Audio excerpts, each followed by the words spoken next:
Hello, hello, hello, and welcome back to the Expansive podcast. Cheers to a new year to you and all our listeners. May 2022 bring new happiness, new hope, and new rays of life to you and your loved ones.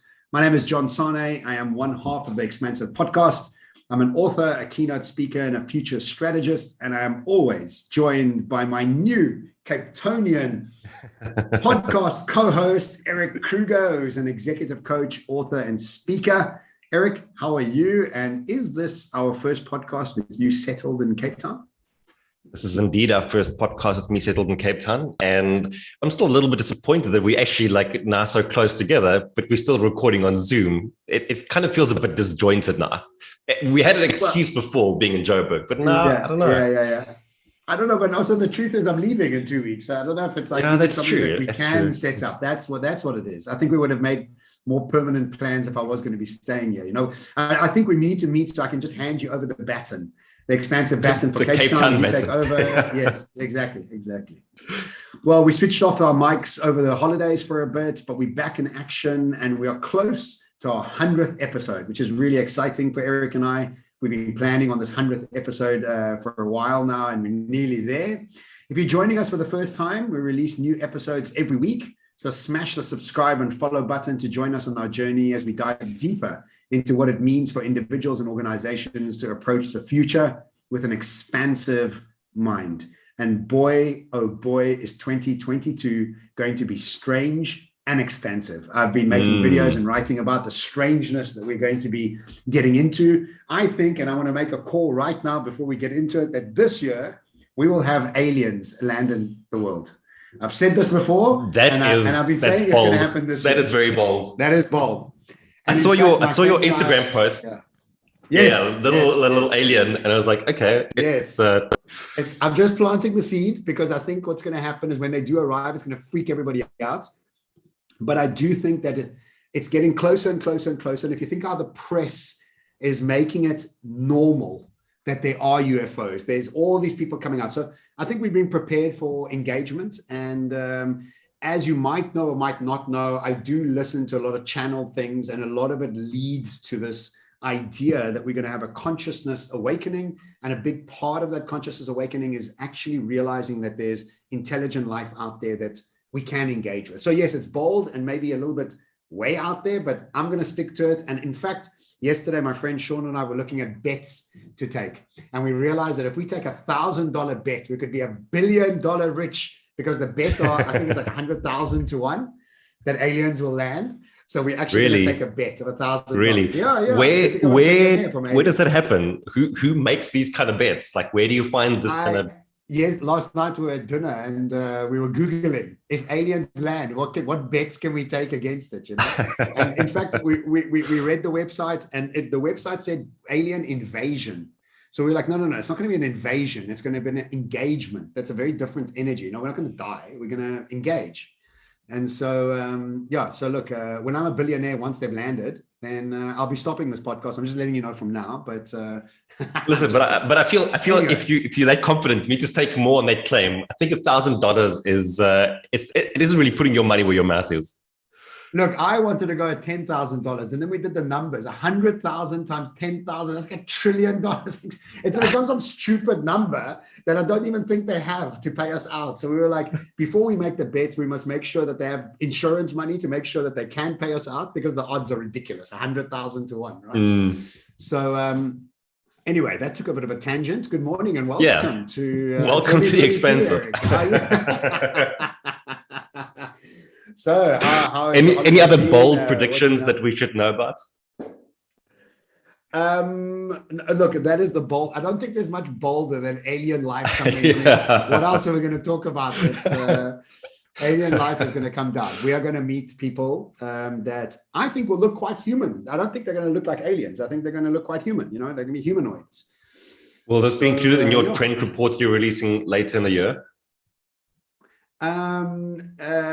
Yes, I think by the time I release my trend report, it would have happened already, because it's going to happen now. It's happening now, the next few months. It's the next few months. Yeah. Anyway, besides aliens, how are you, Erik? How's your settling into Cape Town? What's happening there? Let's give us a little brief on that. Yeah, it's going well.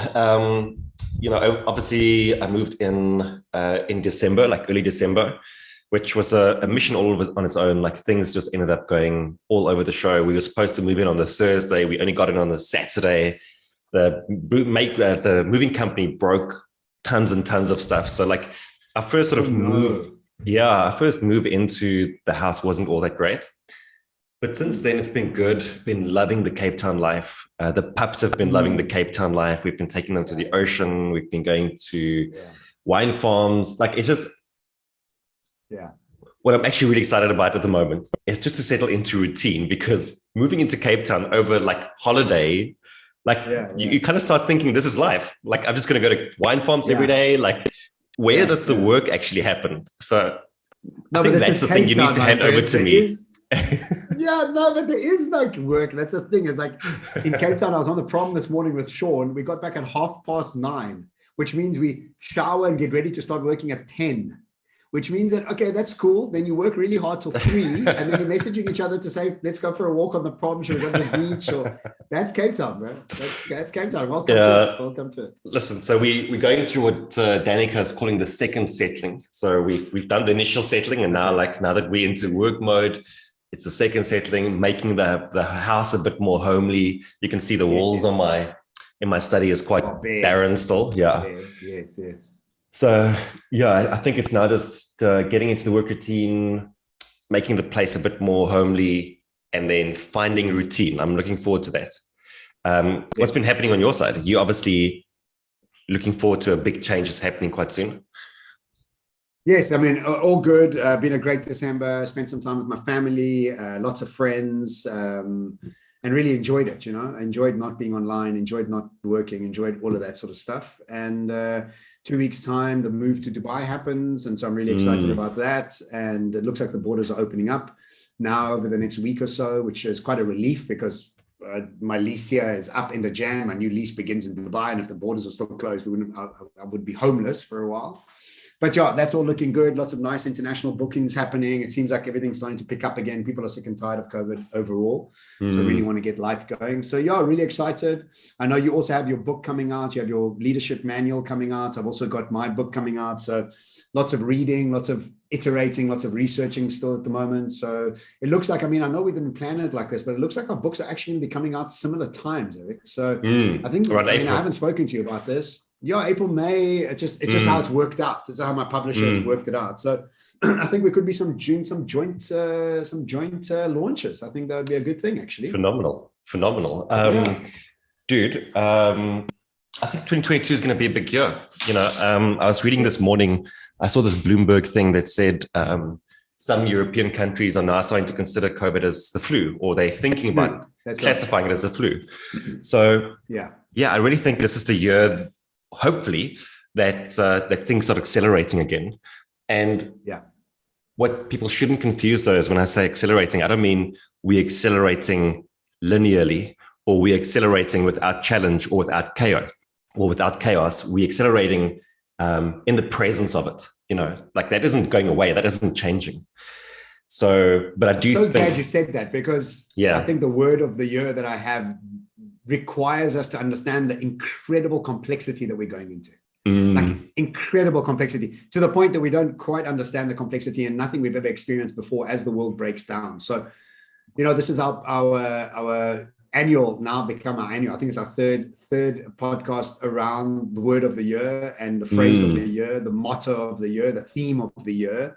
Always a big podcast. And when we first started doing this, nobody's really doing it. Now I'm seeing it all of us. Not that we catalyzed it, I don't want to say that, but it seems like lots of people are theming their years, which I think is awesome, because you're actually just putting it into your psyche and into your understanding. And I think it's important for us to understand the constructs of complexity and understand how weird and strange and wild it's going to be this year. And we must prepare for that. And our word, our phrase, and our theme should be very much lived into that. So we mustn't be stupid about it. And also, I want to say this, and I want to say it again and again. When I speak to people about their word of the year, I was speaking to a friend the other day, and she said, my word is love. And I was like, that's amazing. But what does that mean? So what does it mean that your word is love? Okay, it's awesome. How does it change your life? What do you do differently that your word is love? Like my word is abundance. Okay, like what are you going to do that's more abundant? I'm going to keep sure. doing everything I ever did, but my word's abundant. So I think it's important that we do both those things. And I think we speak about this every year anyway. It's like, what is your word? What is your theme? How do you bring it into your life? How do you create new habits so that you can actually create a theme of the movie rather than just being a highlight or a headline that's actually just pointless, really? Because all that's going to do is going to drop you. So this girl this woman, my friend, she's looking for love. That's what's going on, really. You know, she wants to get married. So like, my word's love, and now there's been no guys around her, but she didn't do anything different. You know what I mean? Yeah, listen. So I mean, anyway. I'm fully with you on that, and I think that's why, like, your word of the year is supposed to inspire action. It's supposed to draw you higher, right? And yes. What's important about it is that it becomes this recurring theme in your life that you look to over and over and over, and you are constantly recalibrating how you think, feel, and do things according to that word. And so it's not supposed to be that you set this word in the beginning of the year and then it just kind of fades into the background. Yeah. It's supposed to be highly visible, highly recurring, and that I think in some ways it should be a high leverage thing, right? It should be like, if I can get this right, if I can live into this word, it changes so many things. It changes things that are really important in my life. Yes. How do you go about? So what we're going to do in this podcast today is obviously reveal our words for the year. You don't know mine. I don't know yours. We haven't spoken about that. Great. I'm so excited. You never asked me about it. So, I mean, I'm not going to force my word onto you. I think you avoided the answer. No, I think you avoided the answer. You hadn't quite figured it out. I think you didn't want me to steal it. I think it'll be sad if we have the same word now that we haven't told each other our words.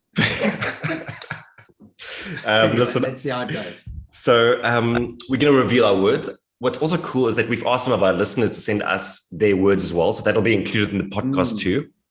Yes. We're recording this podcast before the words are being sent in. So most likely we'll add them into the front of the podcast.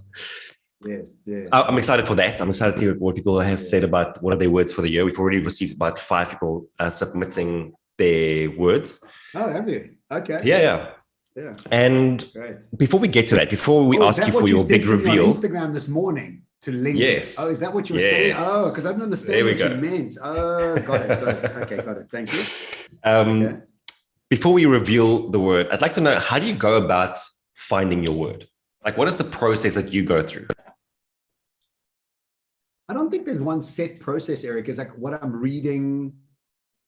Certain articles and podcasts are inspiring me to bring in a level of focus that I never thought about before. That's one. And one of the words is that.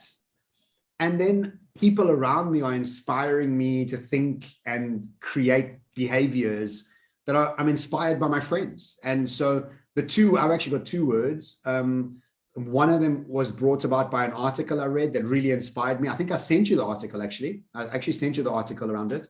I love that article. I think it was so profound.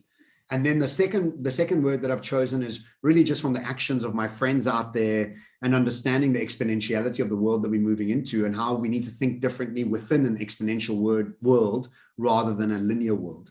So yeah, it's a good question. And I was inspired by different things around me and wanted to lean more into those characteristics. And that's why I've chosen those 2 words. How did you come up with yours? Perfect. Yeah, I think it's a similar process, is that I get to the point where I'm like, okay, it's time to choose the word for the year. It doesn't just find me just out of the blue. It's like, okay, well, I have to set the intention to go and look for it. Yes. And then I think once that happens, you become so hyper-focused and hyper-conscious of all the information that's coming your way. And you just become so finely attuned to each word and like the meaning of that and how does it play into your life. And I then just start selecting words that I think make sense. And actually this year, I went through like 4 words that I thought might be the word. And what I would do is I'd have the word and I'd sit with it for a bit. And part of sitting with it is that I'll journal about like, what does this word look like? How does that affect my year? And then after sitting, I'll be like, does it feel good or doesn't it feel good? And if it doesn't feel good, I just move on to the next one until I find the one that's like, yes, like this feels right, you know? Yeah. And I think on that topic, I think that you might actually Because you gave me a bit of stick last year for my word of the year, because I was going to go with the word solid. That was going to be my word for the year. And you were like, nah, like you can't go with that word. Shit word. Yeah. What a terrible. I still think it's word terrible. Sounds like a solid shit. Excuse my French. Well, listen. We spoke the other day and you told me that I'm feeling very solid. Remember that? No, but that was because of doing family constellations. I felt like I had backup for the very first time. Different type of solid. Different. The feeling of being solid. That's what I'm after here. Okay, but look, I don't want to diss maybe this is your word and I'm already starting to diss it. So I don't no, it's not. Why don't you reveal? Why don't you go first? But I think you're going to give me stick because Danica also gave me stick for my word. But I'm sticking to it. You're preempting your shit word. Okay, let's go. Look, listeners, even Erik has shit words. So don't worry if yours sucks. Erik sucks. So before we even know what the word is. By the way, my word is amazing. But anyway. My word is amazing. My word isn't amazing. My word is amazing. So yes, okay. Let's reveal. So I went through a few iterations, and the word that I've settled upon for the year is the word inevitable. Okay, explain. Inevitable. So some of the words that I thought about were mastery, was capacious. Capacious meaning expanding. Capacious, it's a beautiful word. It's about expanding your container, your capacity. So, wow. Yeah. Spacious and capacity. I like it. Nice, eh? And it's a spice you can put on chicken. Yeah. So those are some of the words I played with. Explosive was another word. And I settled on inevitable because it gives me a feeling of if I do what I know I'm supposed to do, the things that I want to have happen in my life is inevitable. Absolutely. I like it. You like it? And I really do. And like as always, we find ways to remind ourselves. And so I have this on my background. I don't know if you can actually see that properly. Can you see that? Let me just see if I can focus. So you can see it's like a glove. Okay, I can see. Yes. So that is for those who don't know and who don't watch Marvel movies, Thanos, like that was his big thing. Is like he was like, I am inevitable. That was his saying all the way through until he like clicked his fingers and made everyone disappear. So that's my little reminder that I've set for myself is that I love it. I am inevitable. My goals are inevitable. And like it just inspires me, man. I feel so confident. Yeah. That's it. Like I feel relieved. I feel relief and confident at the same time. It's a very good word. It's a very, very good word. I was going to lean with Danica, but unfortunately, sorry, Danica. I usually lead with, I usually back you, but it's I'm going to back Erik. Very good. I like it. Inevitable. It is inevitable, Erik, because the truth is you are doing the work and it's inevitable for it to happen. It's just a matter of time. And I think it's a reminder to keep doing the work because so often we are dissuaded when we don't see the results immediately.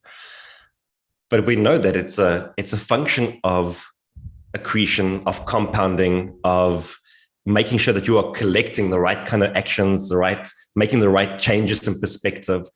And if you can just keep doing that, then it becomes inevitable, So yeah, I think it's an important reminder for me because over the past 2 years, it's kind of felt like things, like it's just all over the show, right? Like we spoke so much about vision for the future being demolished, and it felt to me like that vision of the future, like it lost its inevitability.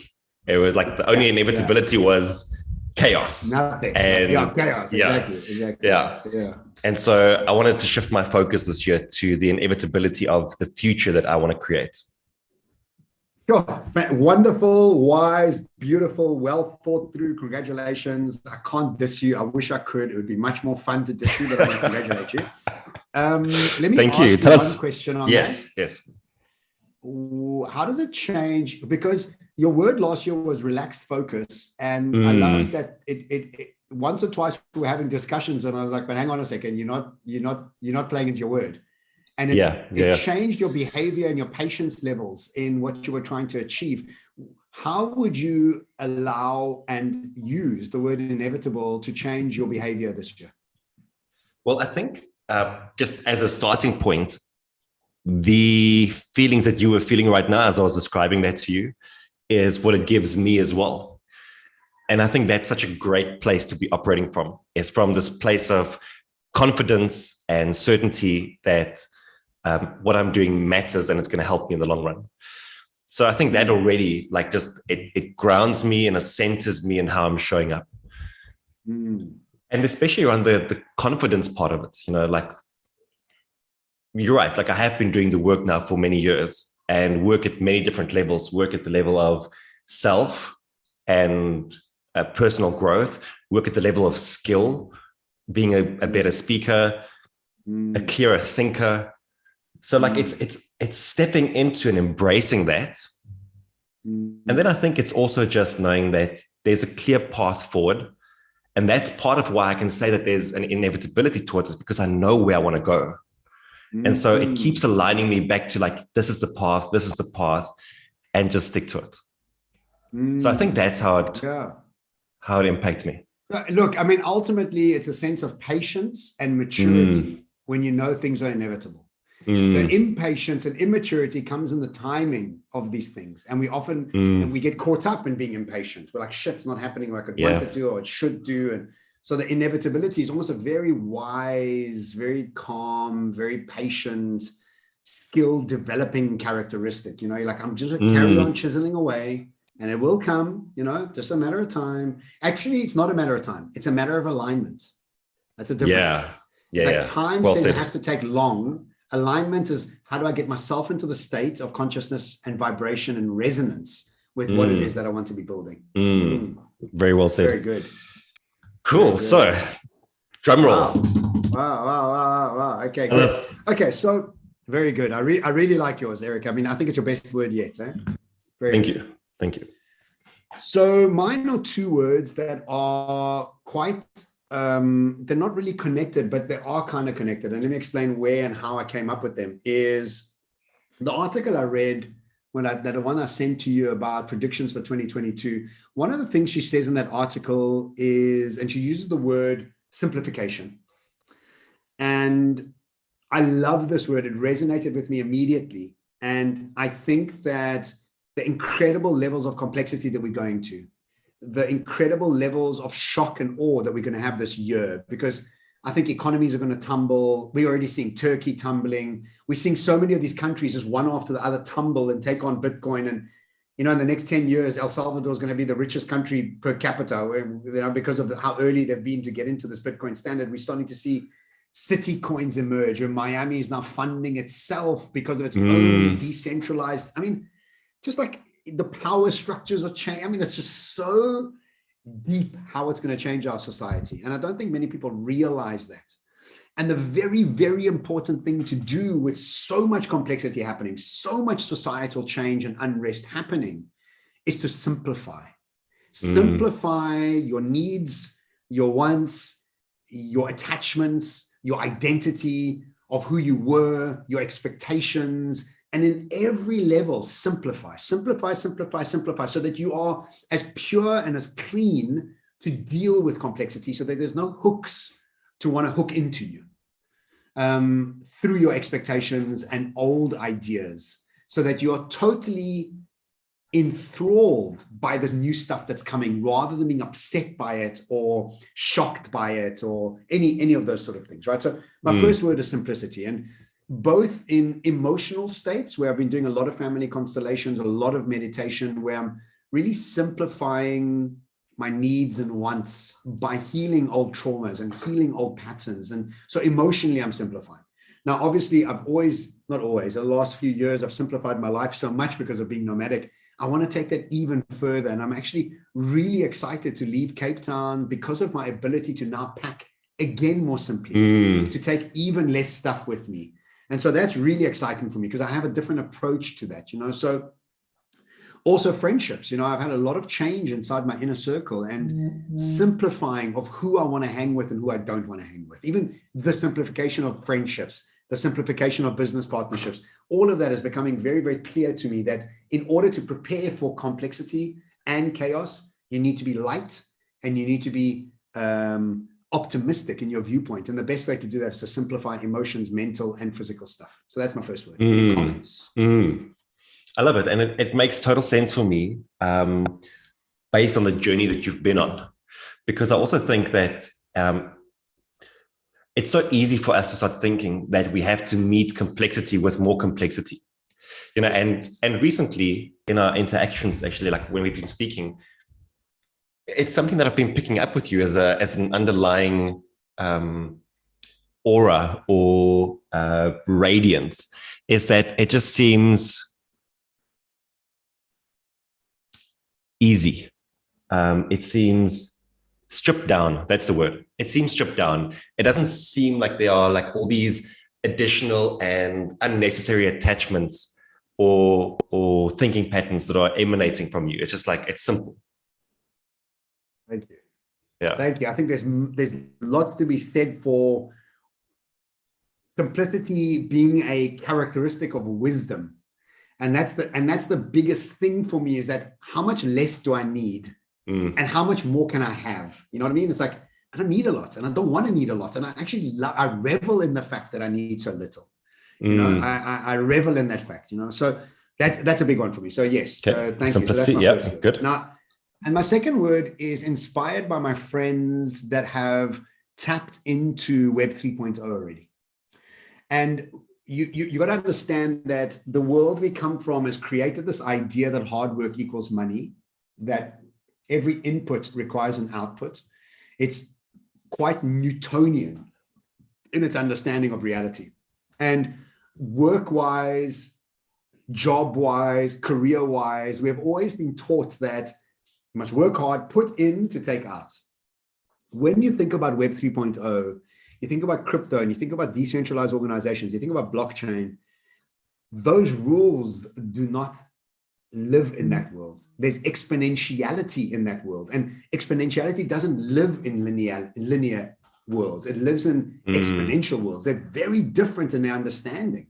And so watching my friends create incredible levels of wealth and impact in the world by thinking in exponential terms, the audacity of it, the braveness of it, the bigness of it inspires me so much that, and I'm not envious of it. I've done a lot of work around envy, and I think we need to do a podcast this year on envy, because I did a whole family constellations on envy and how it's released me of being jealous quietly, of being envious quietly, and released me to the point of being inspired quietly and to be motivated loudly.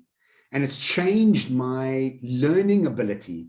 And so my second word is to think audaciously, is to dream more audaciously, to even extend the idea of what's possible in a world that's exponential in the future, moving away from a linear world. So the two words for me work beautifully together, because in order to leap, to catalyze, to really think about your life in exponential terms, you need to simplify and become light. And so for me, the catalyst here is releasing emotion, mental, and ideologies that hold me stuck in the linear world and allow me to think audaciously in partnerships, in intimate partnerships, in business partnerships, in career, even my speaking and thinking about what I can achieve and what I can do there with a smile on my face, not hard at it, and also what I can do in crypto and how I can build, and I'm building an academy now with some incredible people to help more people understand the metaverse, and just understanding the nuances of thinking audaciously and surrounding yourself with people that think audaciously and have been thinking audaciously, and celebrating it and not being shied away from it, not being jealous of it, not being envious of it, and not being irritated that you're still working hard and they're making gazillions and adding value to the world. So yeah, for me, simplification in order to catalyze into audaciousness. And so simplify and audacious become my two words. Do you think that you are cheating by having two words? had 2 words last year, chopped cheese. Yeah, but listen, what are you now telling me? I feel like my 2 words were like, it was 1 word. It was a phrase. I feel like you doubling up. I think that you are cheating. And I'll tell you why. I think because in this transition, there has to be 2 clear ideologies here. One is letting go of the old world and then leaning into this new world. And so for me to just use the word audacious, it takes away the need to simplify to be audacious. I can't carry, I'm writing in my new book here is that the new world requires a new version of you. You need to be different in this world. And when I watch my friends that are building these incredible multi-billion-dollar businesses and adding value to the world, so they think differently. They think beyond the realms of what we believe society requires us to do. Now, in order for me to be like that, I need to let go of old John. I need to let go of this. I need to simplify who John is in order to start rebuilding John in a more audacious way. And so I think it's necessary to have both words because it's more valid in a time of transition to make sure you're focusing on both and not just the one. Because you would be doing yourself a disjustice or a disservice to think you only need to think audaciously and still drag your shit with you into this new world. And I don't think you can.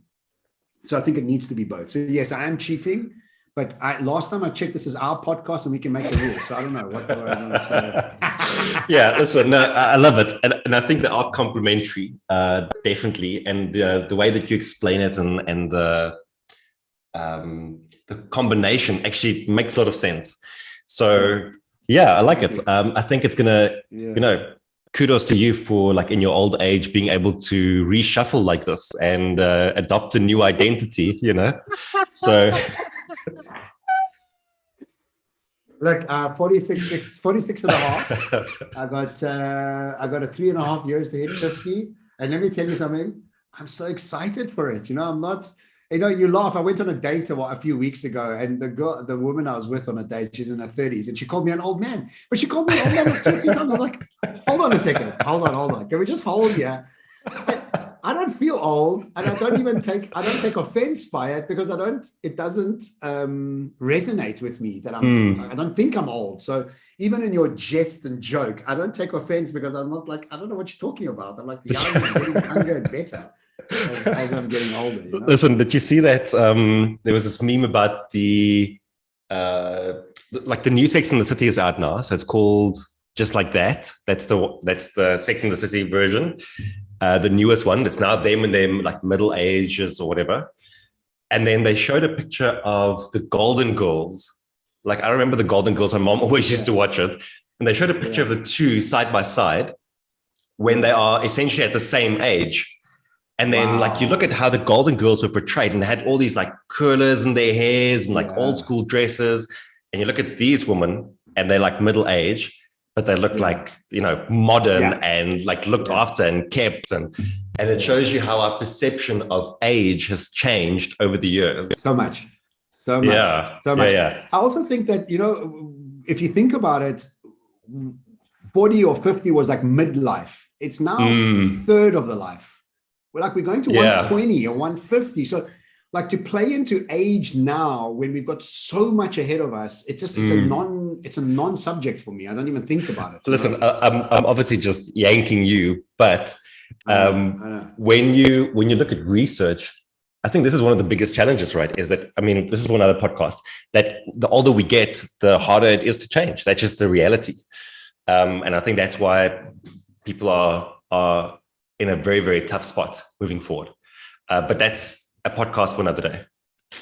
I think let's bank 2 podcasts, one on envy and one on being adaptable, growing older. And I think it used to be like that, Erik. I don't think it necessarily needs to be like that. And I think my youthful complexion and age, even if I say so myself, thank you so much for the compliment, Erik, but is because of, and somebody, actually my friend Sean McKenna's brother, Adrian McKenna, who I'm good friends with. Adrian, if you're listening to this, hello, brother. He said something amazing. He said, people age because they're not being themselves. And when you are authentically yourself, you don't age. You age differently.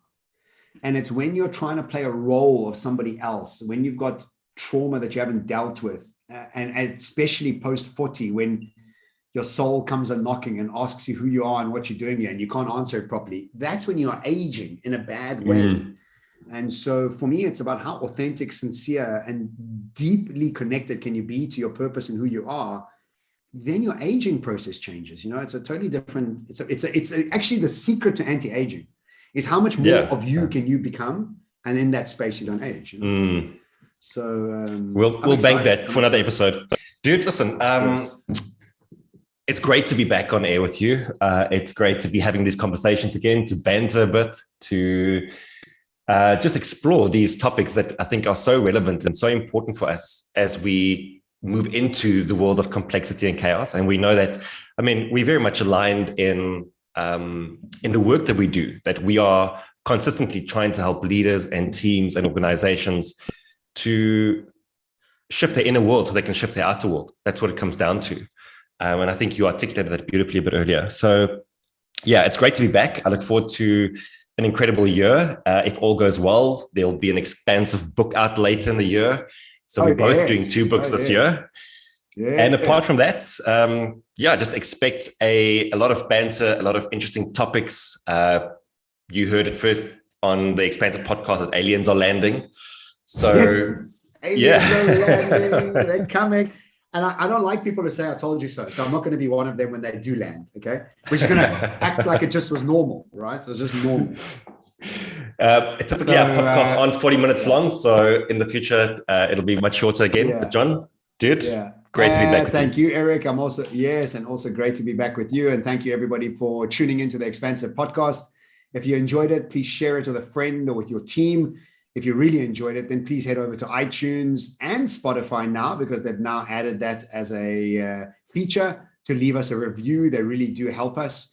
A quick reminder that you can book either Erik or myself to speak at your event. We also do combined learning experiences to help leaders prepare for the future. We would love you to subscribe and follow us on Instagram, LinkedIn, Facebook, and whatever other platform you use to listen to your favorite podcasts.